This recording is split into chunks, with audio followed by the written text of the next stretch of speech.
ഒന്നാം നമ്പർ സംസ്ഥാന ഹൈവേ ആയ MC റോഡ് കണ്ടാൽ പലർക്കും ഇത് തോടാണോ എന്ന് തോന്നിപ്പോകും. മീറ്ററുകളോളം ദൂരത്തിൽ റോഡിലൂടെ സുഗമമായി തോട് കണക്ക് വെള്ളമൊഴുകുന്ന കാഴ്ചകളാണ് പലയിടത്തും കാണാൻ കഴിയുന്നത്. ലക്ഷക്കണക്കിന് രൂപയാണ് ഓടകൾ ശുചീകരിക്കുന്നതിനടക്കം സംസ്ഥാന സർക്കാർ അനുവദിച്ചിരിക്കുന്നതെങ്കിലും MC റോഡിലടക്കം പലയിടങ്ങളിലും ഓടകളുടെ അഭാവം മൂലം റോഡിലൂടെ വെള്ളം തോട് കണക്ക് ഒഴുകുകയാണ്. കുറവലങ്ങാട്ട് നിന്ന് മോനപ്പള്ളി വരെ യാത്ര ചെയ്താൽ കുറഞ്ഞത് 2 കിലോമീറ്റർ ദൂരമെങ്കിലും ഇത്തരത്തിൽ കാണുവാൻ കഴിയുന്ന സാഹചര്യമാണ് ഇപ്പോഴുള്ളത്.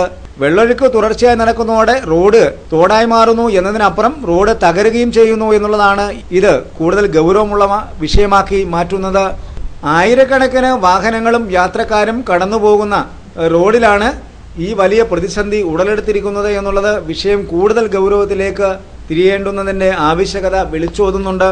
പലയിടങ്ങളിലും ഓടകൾ മാലിന്യം നിറഞ്ഞും പച്ചിലപ്പടർപ്പുകൾ തിങ്ങിയും വെള്ളമൊഴുക്ക് അസാധ്യമായ സാഹചര്യത്തിലാണ് ഓടകൾ കവിഞ്ഞ് വെള്ളം റോഡിലൂടെ ഒഴുകുന്ന സാഹചര്യം ഉടലെടുത്തിരിക്കുന്നത്. പൊതുമരാമത്ത് വകുപ്പ് ഓട ക്ലീനിംഗ് വഴിപാട് കണക്കെ പലയിടങ്ങളിലും നടത്തുന്നുണ്ടെങ്കിലും കാര്യമായ നേട്ടമില്ലാത്ത സാഹചര്യമാണ്. ജനപ്രതിനിധികളടക്കം ഈ വിഷയവുമായി ബന്ധപ്പെട്ട് രംഗത്തിറങ്ങാൻ തയ്യാറാകാത്തതിനാൽ പൊതുമരാമത്ത് വകുപ്പ് ഉദ്യോഗസ്ഥരും ഇക്കാര്യത്തിൽ മൗനം പാലിക്കുന്ന സാഹചര്യമാണുള്ളത്.